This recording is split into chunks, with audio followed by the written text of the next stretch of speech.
तत्पूर्वी या आंदोलनामध्ये सहभागी असलेल्या शहीद सोमनाथ यांच्या आई विजयाताई सूर्यवंशी या आपल्याशी संवाद साधते. मी त्यांना विनंती करतो की आपण आपलं मनोगत या ठिकाणी व्यक्त करावं.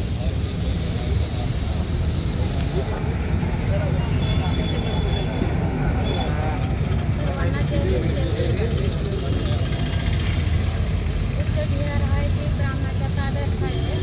ते ब्राह्मणाच्या ताब्यातून हटवा आणि बिप्सूच्या ताब्यात द्या. आपलं एवढंच विनंती आहे. त्यानंतर गौतम मुंडेसर या ठिकाणी आलेले आहेत. महाबोधी महार विहार मुक्ती आंदोलनाचा या धरणे आंदोलनात आपलं शेवटचं मनोगत व्यक्त करण्यासाठी मी गौतम मुंडे यांना विनंती करतो की आपण आपलं मनोगत व्यक्त करावं.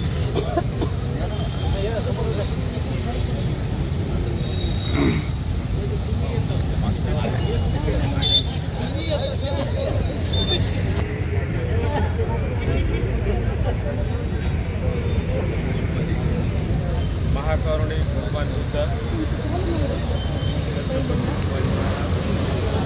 राजश्री शाहू महाराज आपल्या सर्वांची उद्धार करते परमपूज्य मोदी डॉक्टर बाबासाहेब आंबेडकर या एक दिवसीय धरणे आंदोलनासाठी उपस्थित असलेले आपल्या सर्वांचे गीतानंदी समाजातील सर्व मान्यवर उपासक उपासिका काल 2 दिवसाखाली संजयजी बगाटे आणि माझी भेट झाली. त्यांनी चर्चा केली की या संदर्भात त्यावेळी आम्ही त्यांना पक्षाच्या वतीनं माझ्या वतीनं पाठिंबा जाहीर केला होता. त्या कामानिमित्त मला जरा वेळ झाल्याबद्दल सर्वांचं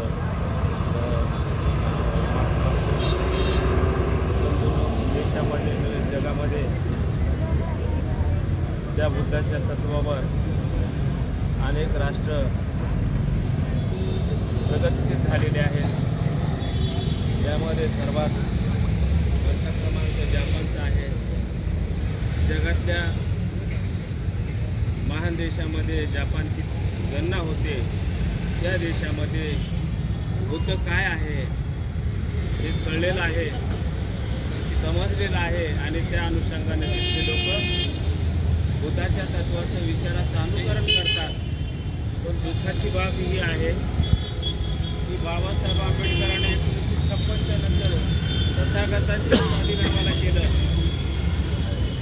आणि आम्हाला सगळ्या जुन्या रूढीला लूटमाती द्यायला सांगितली आणि खरे बुद्धाचे अनुयायी व्हा, खरं तुमचा उद्धार होईल असा महान संदेश दिला.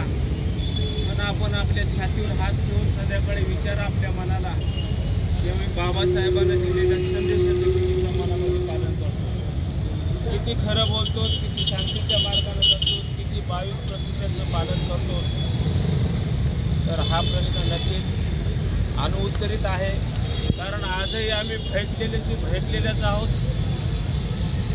कारण आमची जी निष्ठा आहे ती बुद्धाच्या प्रती ज्या प्रमाणात पाहिजे तशी बाबासाहेबांना सांगितली तशी असते. म्हणून आमच्यामध्ये अवतीर असं वातावरण.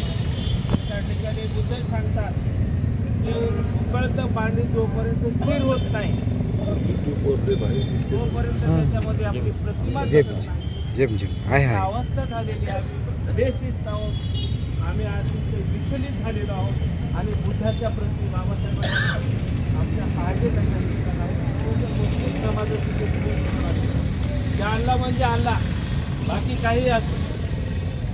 हिंदूचं जसं असतं त्यांचं जे देवदेवते आहेत त्यांच्याबद्दल त्यांच्या ज्या भावना आहेत त्या ठरलेल्या असतात.